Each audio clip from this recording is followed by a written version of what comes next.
Andhra mirror న్యూస్కు స్వాగతం. నకిలీ క్రీడా ధృవపత్రాలతో గత ప్రభుత్వ హయాంలో అనేక మంది ప్రభుత్వ ఉద్యోగాలు పొందారంటూ రాష్ట్ర ఒలింపిక్ సంఘం అధ్యక్షుడు ఆర్కే పురుషోత్తం సంచలన ఆరోపణలు చేశారు.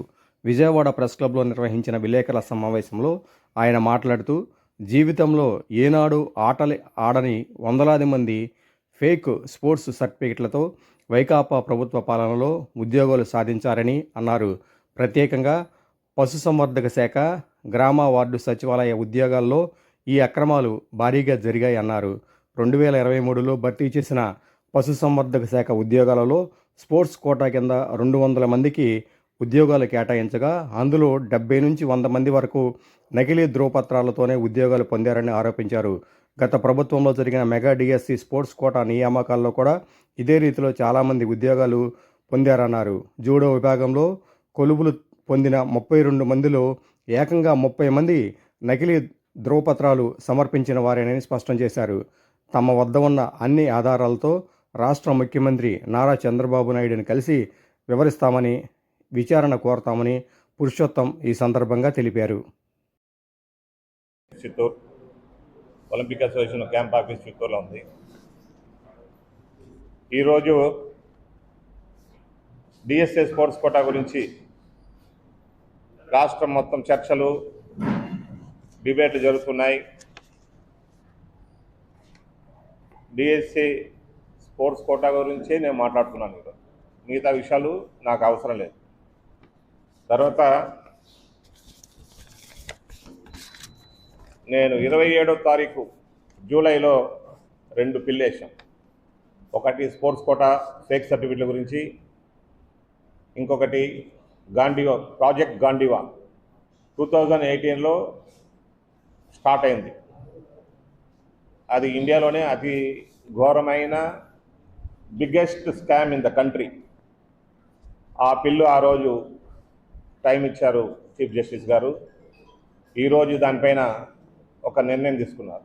ఈ 2 విషయాల గురించి మాట్లాడుతున్నాం. తర్వాత స్పోర్ట్స్ డిఎస్ఏ స్పోర్ట్స్ కోటా ఈరోజు అతి దారుణంగా ఫెయిల్యూర్ అవడానికి కారణం, ఇది ఇంపార్టెంటు, బాగా గమనించండి.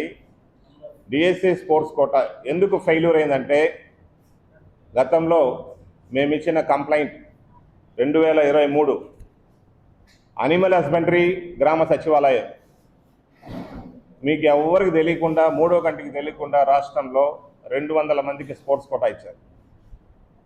అది పెద్ద స్కామ్. ఆ స్కామ్ పైన కంప్లైంట్లు ఉన్నాయి.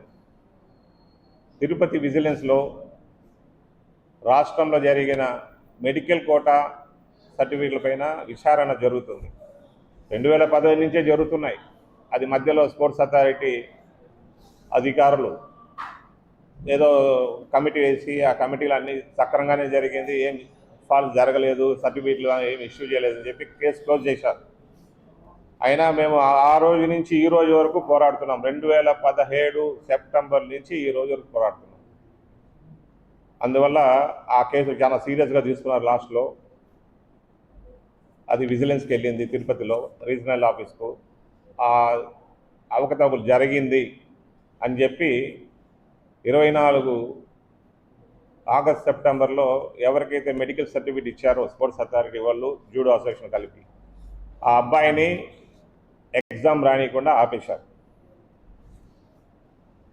ఆ అబ్బాయి జీవితం 7 ఏళ్ళ జీవితం వృధా అయింది. దానికి బాధ్యత కూడా ఒక ఫ్యామిలీలో ఒక కొడుకు ఆ ఎగ్జామ్ రానియకుండా పోయాడు కాబట్టి ఆ బాధ్యత, ఆ నష్టం, తీరని లోటు ఆ యువ ఒక యంగ్ బాయ్కి. ఆ సమయంలో రాష్ట్రంలో animal husbandry sports quota join అయ్యారు కొంతమంది. అది ఎవరికి తెలియదు, బయట ఎవరికి తెలీదు. దాని గురించి పెద్దగా చర్చలు కానీ అడ్వర్టైజ్మెంట్లు కానీ, ఏదో నోటిఫికేషన్ ఇచ్చారు, జీవోలు ఇచ్చారు. ఆ జీవోలో కూడా ఒలింపిక్ అసోసియేషన్ని పార్టీ చేయాలి అంటే ఇన్వాల్వ్ చేసి అడ్వైజరీ కింద, తర్వాత స్క్రూటినీ కమిటీలో తీసుకోవాలని చెప్పి అప్పుడే జీవోలు ఇచ్చారు. ఆ జీవోలు కూడా ఉన్నాయి. ఆ జీవో ప్రకారం వాళ్ళు చేయలేదు. చేయకుండా ఎవరికి వాళ్ళు దోచుకొని ఒక 4-5 అసోసియేషన్ 200లో దాదాపు 70 నుంచి 100 మంది ఫేక్లు జాయిన్ అయిపోయారు. జాయిన్ అయిన టైంలో, జాయిన్ అయ్యే ముందు 24 మార్చి నెల ఏదో బై మిస్ అయ్యి జెన్యునెస్ సర్టిఫికెట్ వెరిఫికేషన్కు అప్పటి జూడో అధ్యక్షులకు ఆనం కిషోర్ రెడ్డికి ఒక లెటర్ వచ్చింది. ఎక్కడి నుంచి? VCMD దగ్గర నుంచి. ఈ సర్టిఫికెట్లు ఒరిజినల్లా కాదా అని. ఎప్పుడు? 2024 మార్చ్. ఒక ముగ్గురు పేర్లు, ఒక అమ్మాయి చందన, డాక్టర్ చందన, తర్వాత అదే మాదిరి ఎం రేవంత్ కుమార్, సాయి ప్రదీప్, హర్షవర్ధన్, వీళ్లకు అనిమల్ హస్బెండరీలో ఉద్యోగాలు వచ్చాయి, సెలక్షన్ చేశాము, ఈ సర్టిఫికెట్లు ఒరిజినల్ కాదని MD గారు పంపించారు. MD గారు ఈమెయిల్ ఇచ్చారు. దయచేసి నేను మీకు క్లియర్గా అర్థమయ్యేది చెప్తా, లాస్ట్లో డౌట్ అడగండి. హర్షవర్ధన్, హర్షవర్ధన్, ఈ ముగ్గురికి VCMD గారు పంపించారు ఇది జెన్యునా కాదా అని. అలాగే డాక్టర్ చందన, వీళ్ళందరూ జూడో సర్టిఫికేట్లు తీసుకున్నారు. ఈ సర్టిఫికేట్లు మీరు ఇష్యూ చేశారా లేదా అని ఈమెయిల్ ద్వారా అసోసియేషన్ అప్పుడు అధ్యక్షుడికి వచ్చింది. అదే మాదిరి హార్డ్ కాపీ వచ్చింది స్పోర్ట్స్ అథారిటీ నుంచి. వాళ్ళు ఇచ్చిన లెటర్ బై పోస్ట్ కూడా వచ్చింది. చూడండి, ఇలాగా ఒక 4గురికే వచ్చాయి. అది ఒక అధికారి లీవ్లో వెళ్ళినప్పుడు బై మిస్టేక్ ఇలా వచ్చింది. సరే, దానికి రిప్లై ఇచ్చాను. మీరు పంపించిన సర్టిఫికేట్ క్యాండిడేట్స్ ఈ ముగ్గురులో ఇద్దరు రేవంత్ కుమార్, హర్షవర్ధన్ ఫేకు అని చెప్పి MDకి వెళ్ళింది. అలాగే చందనకు వెళ్ళింది. ఈ ముగ్గురికి వెళ్ళిన తర్వాత వెబ్సైట్లో వచ్చింది, వాళ్ళకు ఉద్యోగాలు వచ్చాయి. మళ్ళీ పర్సనల్గా వెళ్ళి MD గారిని కలిశారు. సార్ ఏంటి సార్, మేము ఫేక్ అని ఇస్తే మీరు ఉద్యోగాలు ఎలాగ ఇచ్చారు సార్ వీళ్ళకు అంటే, ఇది అనిమల్ హస్బెండరీ 2024 మార్చ్లో ఎలాగిస్తారు సార్ వీళ్ళు ఉద్యోగాలంటే, మొత్తం దాంట్లో మేము తర్వాత అంటే నాకు తెలీదు, మీరు ఇచ్చిన లెటర్ నా టేబుల్కి రాలేదు, మీరు ఇచ్చిన మెయిల్ నేను చూడలేదు, నా టేబుల్కి రాలేదు. సరే, దీనిపై నేను ఎంక్వైరీ చేసి నేను యాక్షన్ తీసుకుంటానన్నారు. ఎవరు? గిరీష గారు, IAS ఆఫీసర్. సరే, ఆయన తీసుకోలేదు. కంప్లైంట్ CM దగ్గరికి, చీఫ్ సెక్రటరీకి, DGPకి, స్పోర్ట్స్ మినిస్టర్కు, SAP చైర్మన్కి అందరికి వెళ్ళింది. యాక్షన్ లేదు. తర్వాత మేము చూస్తే ఆ రికార్డులు తీస్తే బయటికి దాదాపు 12 సర్టిఫికెట్లు ఉన్నాయి. 12 సర్టిఫికెట్లు అనిమల్ హస్బెండ్. ఈ 12 సర్టిఫికెట్లో అప్పుడు ఆల్రెడీ మెడికల్ సర్టిఫికెట్లో ఎంక్వైరీ జరుగుతుంది కాబట్టి విజిలెన్స్ వాళ్ళని అడిగాం, సార్ ఈ సర్టిఫికెట్లు మీరు వెంటనే దీనికి కూడా యాక్షన్ తీసుకోండి, ఎంక్వైరీ చేయండి అంటే, మాకు DGP ఆఫీస్ నుంచి వచ్చింది ఒక్క మెడికల్ కోటా గురించే వచ్చింది, దీనిపైన చర్యలు తీసుకోవాలంటే మళ్ళీ మీరు వెళ్ళి DGP గారి దగ్గర ఒక పిటిషన్ వేసి పర్మిషన్ తీసుకుంటే మేము ఎంక్వైరీ చేస్తామన్నారు. దానికి నేను తర్వాత DGP గారికి 24 డిసెంబర్లో అప్లై చేసుకున్నాను. అది మార్చ్ 4వ తారీఖు 2025 మార్చి 4వ తారీఖు పర్మిషన్ ఇచ్చారు. ఎవరికి? విజిలెన్స్ వాళ్ళకి. ఈ కేసులు అంటే అనిమల్ హస్బెండరీ, గ్రామ సచివాలయం అన్నింటినీ చేయండి అని. అప్పటికే గ్రామ సచివాలయం విశాఖపట్నం, ఒక్క విశాఖపట్నంలోని గ్రామ సచివాలయాలు 15 ఉన్నాయి చూడండి. సో గ్రామ సచివాలయాలు, అనిమల్ హస్బెండరీ 12. మేము రిపోర్టు ఇచ్చాము, క్లీన్ డాక్యుమెంట్స్ ఇచ్చాము. ఇచ్చిన తర్వాత వాళ్ళు దాన్ని మూలపడేశారు. ఆ రోజు వాళ్ళు కానీ చర్యలు తీసుకోమంటే ఈరోజు DSC సక్సెస్ఫుల్ అయ్యేది. వాళ్ళు చేయలేదు కాబట్టి దానికి రెస్పాన్సిబిలిటీ విజిలెన్స్ అండ్ ఎన్ఫోర్స్మెంట్ అని చెప్పి నేను రాసి DGP గారికి కూడా ఇచ్చాను. DGPకి మళ్ళా CM గారికి కూడా వెళ్ళేది. సార్ DSC ఫెయిల్యూర్ అవ్వడానికి అనిమల్ హస్బెండరీ డిపార్ట్మెంట్లో జరిగిన అవకతవకలు విజిలెన్స్ వాళ్ళు చేయలేదు ప్రాపర్గా చెప్పి వాళ్ళపైన మేము చాలా సీరియస్గా లెటర్ ఇవ్వడం అందరికి పంపించాం. VCMDకి, ప్రిన్సిపల్ సెక్రటరీకి, చీఫ్ సెక్రటరీకి, CM గారికి ప్లస్ DGP గారికి, ఇంతమందికి పంపాం. ఎప్పుడు? 25 ఏప్రిల్. దాన్ని కంటిన్యూగా వస్తూనే ఉంటుంది. 3 months 2 months అట్లా రాస్తూనే ఉన్నాయి, ఎక్కడ పట్టించుకోలేదు. అప్పటికే DSAలో మొత్తం విచ్చలవిడిగా వాళ్ళు దారుణంగా అమ్ముకున్నారు. దీన్ని ప్రభుత్వాన్ని తప్పు పట్టడం కాదు, ఇక్కడ ఒక సిస్టమ్ ఫెయిల్యూర్ అయింది స్పోర్ట్స్ అథారిటీలో. వాళ్ళు విచ్చలవిడిగా అనిమల్ హస్బెండరీ అమ్ముకున్న తర్వాత వాళ్ళకు భయం పోయింది, యాక్షన్ లేదు. అంటే కారణం వీసీఎండీలు ఎవరు పర్ఫెక్ట్గా అక్కడ డ్యూటీలు చేయకపోవడం, అంటే 2 నెలల్లో 3 నెలల్లో రావడం, వాళ్ళు స్టడీ చేసేటప్పుడు వాళ్ళు ట్రాన్స్ఫర్ అవడం, ఇది 10-12 ఏళ్ళుగా జరుగుతుంది. ఈ డిపార్ట్మెంట్ పట్టించుకునే నాదులు లేరు. సీఎం గారికి స్పోర్ట్స్ అంటే అభిమానం ఉండొచ్చు, ఇంట్రెస్ట్ ఉండొచ్చు, కాబట్టి ఆయన 2%, 3%, 5% చేసుకుంటుంటాం. కానీ ఆయన సపోర్ట్ చేసే స్పోర్ట్స్ అథారిటీ అధికారులు ఎవరు నీతిపరులు కాదు. అక్కడ 99.9% మొత్తం అవినీతితో కూరుకుపోయింది. దానికి ఎలా జరిగింది డిఎస్ఏలో అనేది కూడా క్లియర్గా ఇస్తారు. డిఎస్ఏలో జరిగింది 100% 100% అవినీతి జరిగింది స్పోర్ట్స్ కోటా వరకే. దాంట్లో డివిజన్ లాగా మీకు పార్ట్ 1, పార్ట్ 2 అంటారు.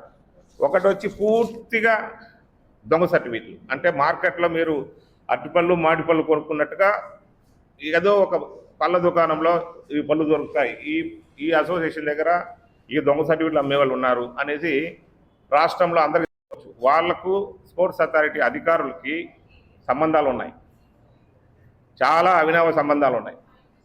వాళ్ళు రెగ్యులర్గా ఇది 10 ఏళ్ళుగా చేస్తున్నారు. 10 ఏళ్ళుగా మా కంప్లైంట్లు ఉన్నాయి, కానీ పట్టించుకోరు. ఏ విషయం కానీ సీఎం టేబుల్కి వెళ్ళదు, మధ్యలోనే అయిపోతాయి. అందువల్ల ఈ దౌర్భాగ్యం ఇలా జరుగుతుంది.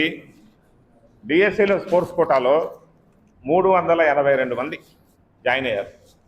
అందులో 32 జూడో. 32 జూడోలో ఇద్దరు ఒరిజినల్ ప్లేయర్స్, ఓన్లీ 2. 30 మంది ఫేకులు. 30 మంది ఫేకుల్లో వాళ్ళకు క్రీడలకు సంబంధం లేదు, వాళ్ళు బయట నుంచి కొనుక్కున్నది. దాంట్లో ఫర్ ఎగ్జాంపుల్ స్టార్టింగ్లోనే 2013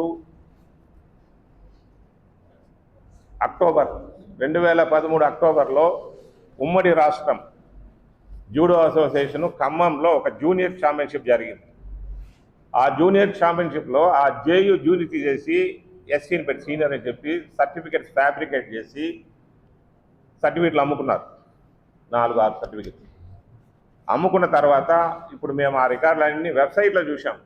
డిఎస్సి వెబ్సైట్లో రికార్డులన్నీ తీస్తే 30 సర్టిఫికెట్లు దొరికింది. ఆ 30లో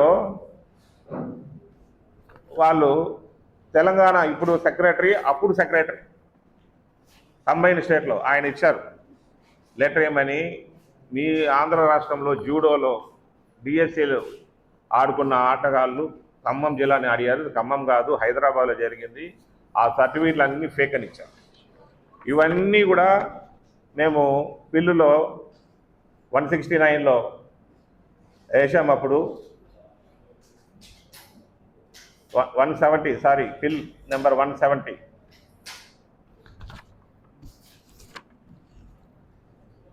170లో టోటల్గా ఎలా జరిగాయి. ఫర్ ఎగ్జాంపుల్ అనిమల్ హస్బెండరీలో మీకు చెప్తాను ఎలా జరిగిందని. ఒక మెడల్ సెరమనీ 63 కేజెస్,